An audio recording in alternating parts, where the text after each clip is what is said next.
Hi everyone! The official server just got a big update, and it's packed with tons of exciting events and balance changes. In today's video, we'll dive into the hero and equipment balance adjustments. I'll also be making a separate video to showcase the upcoming skins and events, so stay tuned for that. Without further ado, let's get started.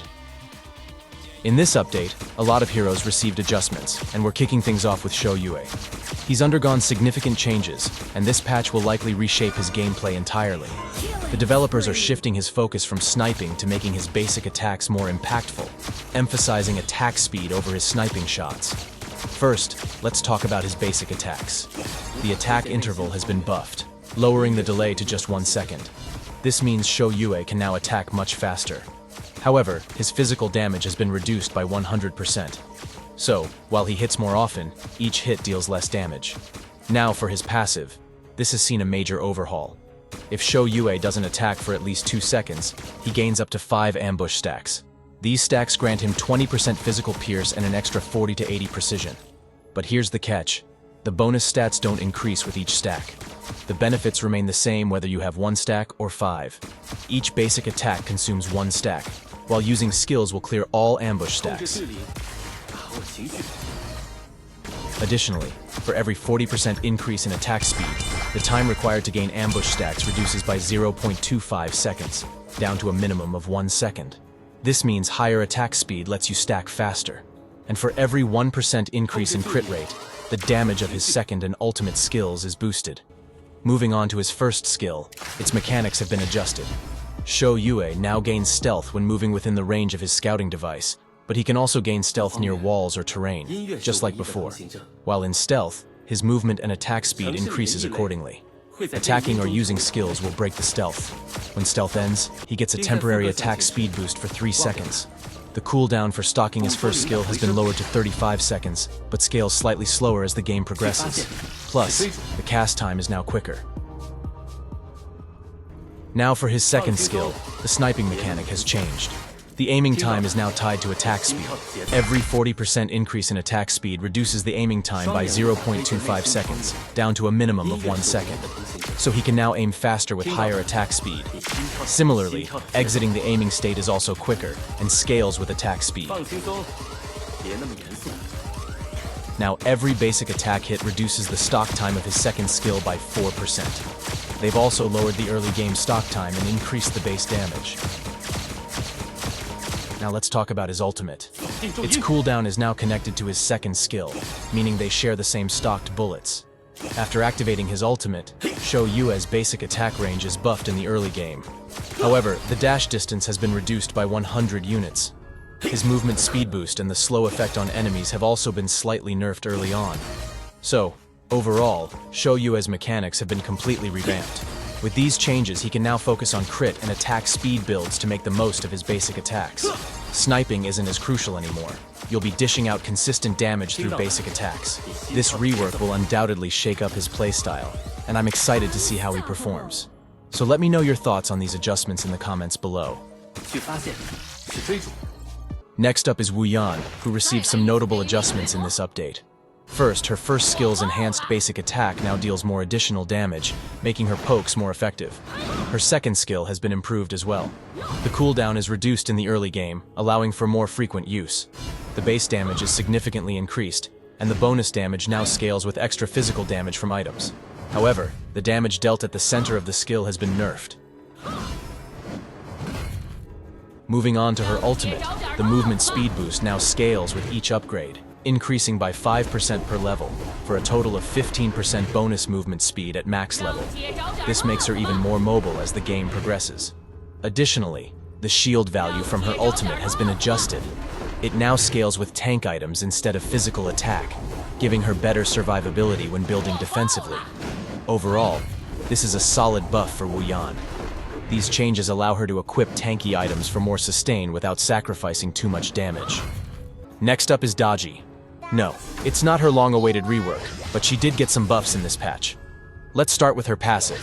The magical defense debuff has been increased, giving her more impact in the early game. Her first skill has also been improved with a smoother casting mechanic and an increased range by 50 units, making it easier to hit those crucial targets. As for her second skill, the cooldown is reduced in the early game, allowing her to use it more frequently.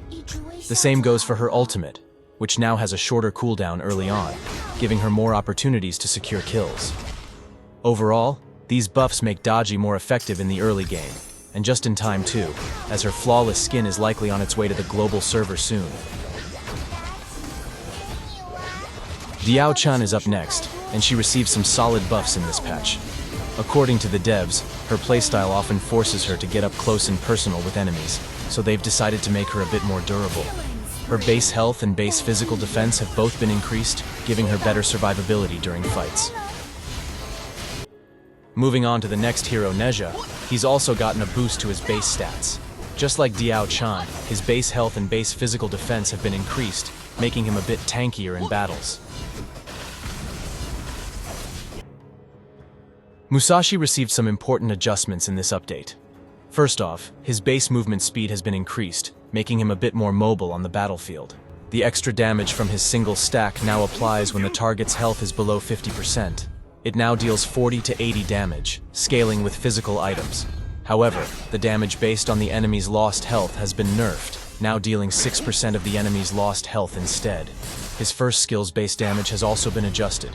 The base damage is slightly increased, but now the scaling is based on 120% of physical items, meaning the damage will be lower if he doesn't equip physical items. The second skill received similar adjustments. The base damage now scales with physical items, and the shield value now scales with 5% of extra health from items.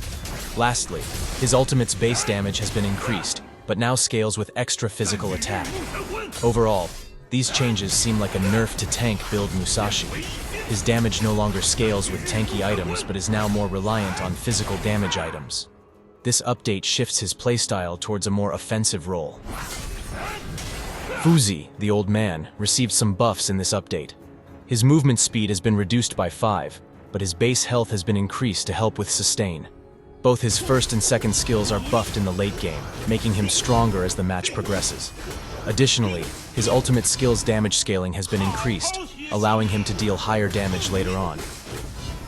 Garo received some nerfs in this patch. Devs are saying she's been performing very good recently, so they're giving her some nerf. Her first skill's magical damage boost has been nerfed, lowering her overall damage output.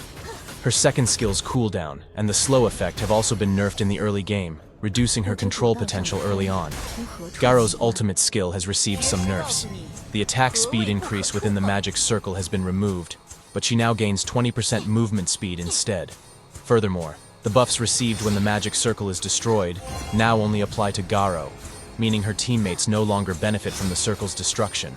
Also, the buff received when outside the magic circle is halved, so you'll need to stay inside the circle to get the full benefit.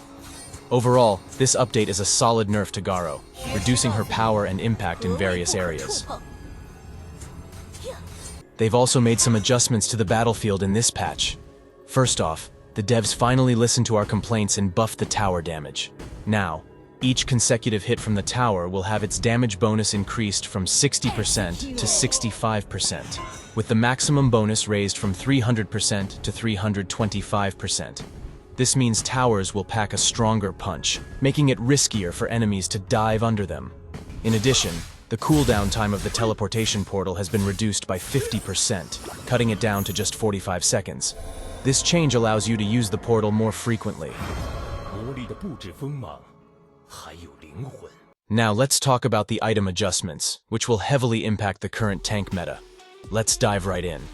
Starting with the secondary item, Energy Core. Its price has been reduced by 40 gold. However, the magic damage from its passive, Conflagration, is now based on 1% of max health, making it more dependent on high health builds. Next, the main item, Blazing Cape, also saw a price reduction of 30 gold. But just like Energy Core, its passive magic damage is now based on 1.5% of max health, benefiting only heroes with significant health pools. The Belt of Might is now cheaper, costing only 670 gold, but its health stat has been lowered to 750. Scaleblade's got a price increase of 30 gold, but the physical defense is boosted to 90. Its passive Devastating Blow now deals damage based on 4.5% of max health, further emphasizing its use for tankier heroes. Moving on to Dragon's Rage, its price is increased by 40 gold, but both its physical and magical defense stats are higher now. The passive physical damage now scales with 6% of max health, making it another item that heavily favors health-based builds. Overlord's plate mail has been nerfed. Its price is up by 80 gold, and the passive damage is now adjusted to 4% of max health. The popular Blood Rage item received a nerf too, with reduced stats to adjust the damage scaling for certain heroes. Lastly, the recipes for Ominous Premonition, Long Night Guardian, and Cuirass of Savagery have been altered. Overall, this patch brings a direct nerf to the tank jungle meta. Heroes like Han Xin, Musashi, and others who relied on tank builds to dish out excessive damage will feel the impact significantly. And that wraps up all the balance adjustments in this patch. These changes to heroes and items are bound to shake up the current meta. So, what do you think? Which part of the update you liked or disliked? Do you think these adjustments will be enough to finally put an end to the tank meta? Share your thoughts in the comments section below. If you enjoyed this video, don't forget to leave a like and subscribe for more content. As always, thank you for watching, and I'll see you in the next one.